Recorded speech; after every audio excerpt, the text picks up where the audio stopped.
Hello, welcome again to Towards a Christian TTRPG, where I attempt to cobble together a Christian example of a tabletop role-playing game and what it might look like in regards to being reasonably biblically driven.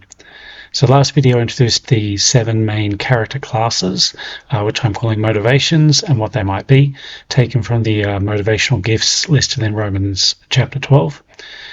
This video I'm going to look a little bit more in terms of what these things do in the game and what it means in the system, and also in relation to the previous things like the talents and the attributes that I've talked about before.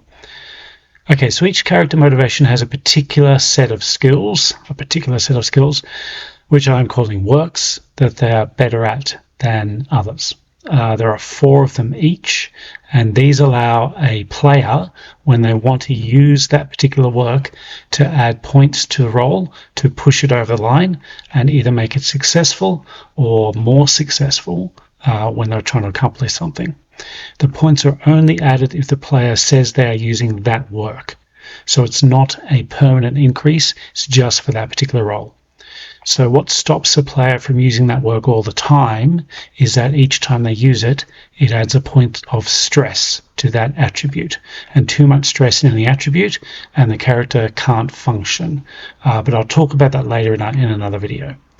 So each character has a major motivation and a minor motivation. The major motivational works add 3 points to a roll every time they're used, and the minor ones add 2 points to a roll. Okay, so here's a breakdown of the motivations and how they compare across the different talents. I've rearranged the order to make the comparison a bit easier. So as you can see, the caretaker has 3 of their 4 works in the physical area, the expert has 3 of their 4 works in the mental area, the influencer has 3 of the 4 works in the emotional area, and the seer has 3 of their 4 in the spiritual area. So of the other 3 motivations, 2 of them, the patron and the counselor, have a slight emphasis in one talent area, so one attribute, the patron for physical attributes, the counselor for spiritual. And certainly the leader motivation has a mix of all 4 attributes, or 4 different talents. Okay, I'll go quickly through each of them and how their works relate to the attributes and the talents. So firstly, the caretaker has 3 additional skills or works in the physical area. They have force, which is basically what it says, forcing someone or something to move, including punching, hitting, fighting, stuff, things like that. I do realize that calling it force means that someone will constantly make the reference to, use the force, Luke, but frankly, I don't care. The next is handle, which comes from the term to handle a gun or handling a weapon, also to handle someone, which again is being able to use an item or an object effectively using our dexterity. The next is move, to be agile, to walk or run well. And the last one is a different area of persist, which is a resilience talent, a mental talent. This allows someone to keep going. So essentially all the physical works add additional points to a roll for that specific situation, therefore being more likely to succeed every time they use the work, but they will also add stress to the physical attribute of the character.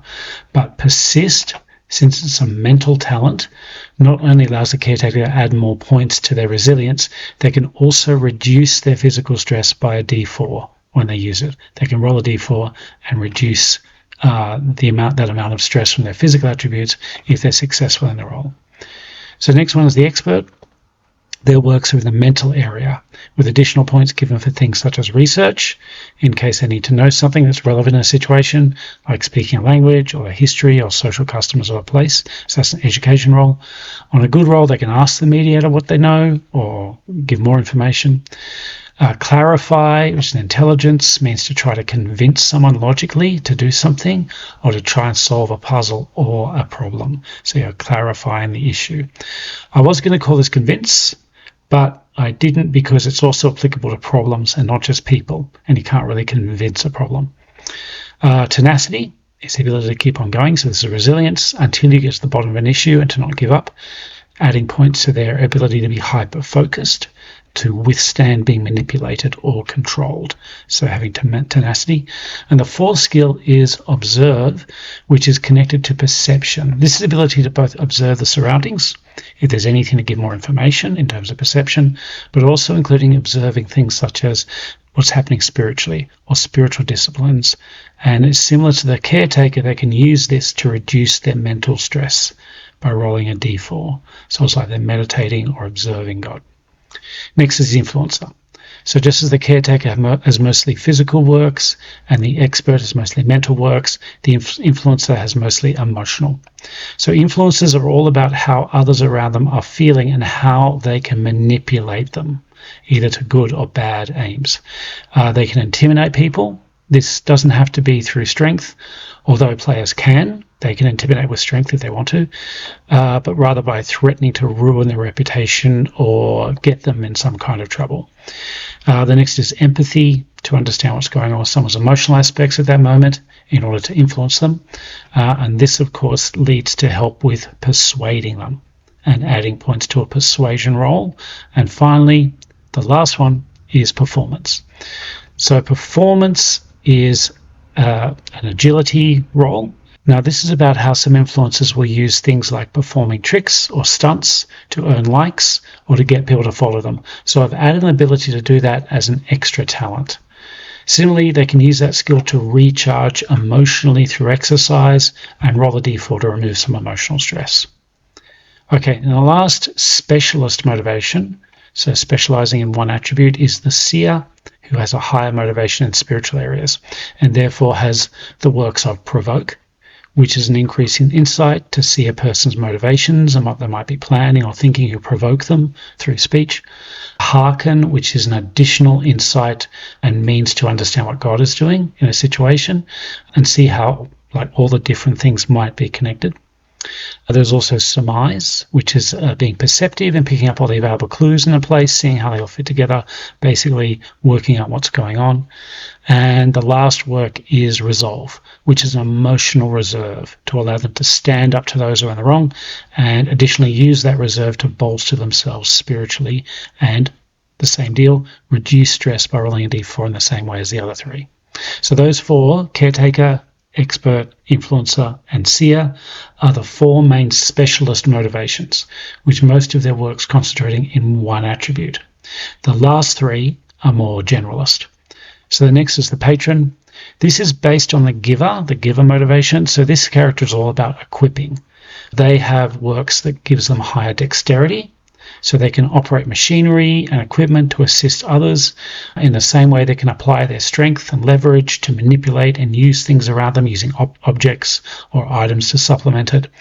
Related to that is the ability to adapt, which is determining what is needed in terms of equipment and to build or create something to get a job done. So to jerry-rig it together or to adapt with what's happening and what they've got on hand.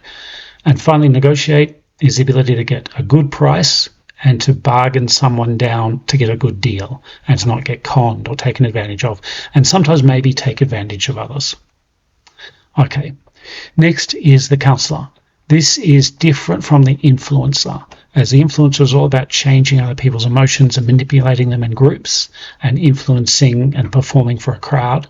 The counselor is much more about being focused on an individual, kind of drilling down into what makes the individual tick and being more of a mentalist. So their first work is about resilience, which is a resistance to being influenced themselves. So they can focus on what God is saying and recognize what's happening and see the truth. The next, called Discover, is about pinpointing what is driving someone's behavior and what they want to get, and also if they should trust the person or not. The next one is Counsel. Counsel is talking to someone about what emotions they're going through now and to either help them calm down or to convince them to do something different. So talking someone down who might be violent, basically influencing them, understanding what's going on with them.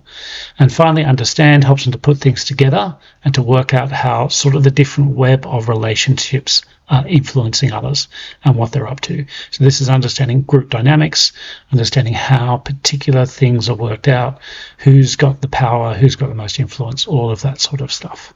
That's understanding sort of people around them. Counselors So whereas influencers kind of make good performers and personalities, counselors make good detectives and interrogators. All right, finally, the last one is the leader. This is the only motivation that has a work from each of the 4 different attributes, so they're much more of an all-rounder.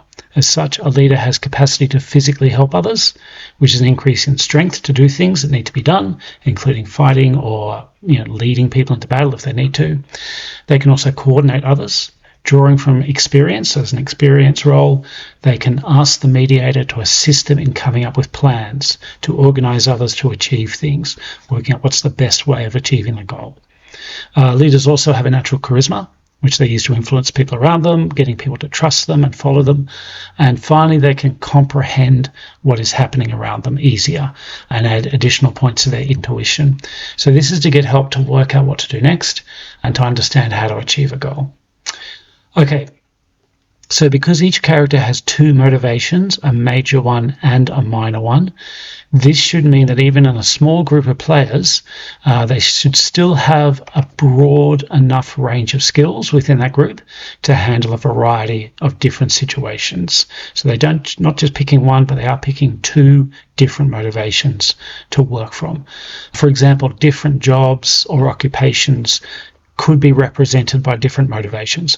So you could have a soldier with major and minor motivations, a psychiatrist, an explorer, an entrepreneur, a hacker using the expert, a detective using the seer, and so on. And that's motivations. So the next video I'll talk about callings, which is another additional layer, and this is basically in terms of helping players use the spiritual gifts, such as healing, prophecy, miracles, tongues, interpretations, all of those sort of things that they can use. So the callings have a help in that. Until then, if you're interested in hearing more about this idea and the game that follows, feel free to like and subscribe. Otherwise, thank you for listening.